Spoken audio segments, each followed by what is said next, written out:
My name is John Mihovetz. I'm 26 years old and I'm from Pomona, California.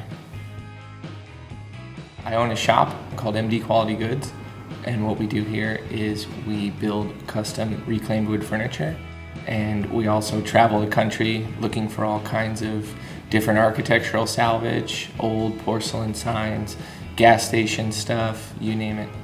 You find these barns that have seen 100 years of extreme heat, extreme cold, and it's just rock solid and perfect, and that's where you're gonna find the best material. So I use a lot of oak, a lot of pine, and a lot of it's all just structural material. If it came from a barn or an old factory or something, I mean, it's all old growth material. You can't find it anymore, can't cut it down anymore, and that's hands down some of the best stuff you can use in the United States for sure. We weld it all right here in Pomona, piece it all together right here in the shop, and it's 100% handmade right here.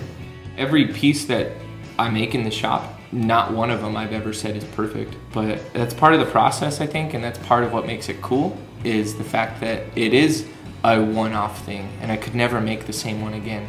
And it does have its flaws and its mistakes, but that's a part of everything that leaves. If it's a sign that I found from the 1930s and it's full of bullet holes and it's rusty, it's like, well, that's part of its character and that's part of why I like it so much. If it was perfect, I wouldn't like it as much as I do. I've got like a live edge one over there. It's a tree that was cut with an Alaskan chainsaw sideways, so all the bark and everything's still on it.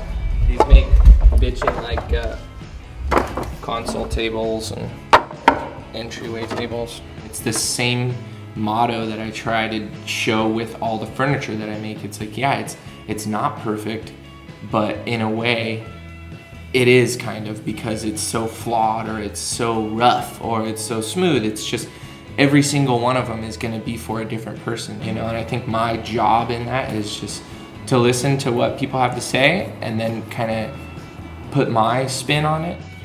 I would just make something for myself, and I would mess around and make all these goofy little things, and it was never about money or nothing. It was just about, this would make me happy. I would be stoked doing this every single day. My friends caught on to it and they're like, hey, can you make me something? It was pretty rad, and it just kind of happened naturally, and it's been about 3 years since I decided to really take it seriously. And when I started the shop, it was just like, all right, one, I have to learn how to do this and do it right, and two, I have to learn how to do it my way, the way that I feel like doing them. A lot of my friends and family all supported it. They didn't understand it, but I think that they saw the determination, and I think that that's really all it takes, for anybody that feels like they're good at something or feels like they could be creative and support themselves. Like, that's all it takes. It just takes one little push, and it's scary, but it's like, you know what? Fuck it, like, I'm going for it, and that's how it worked.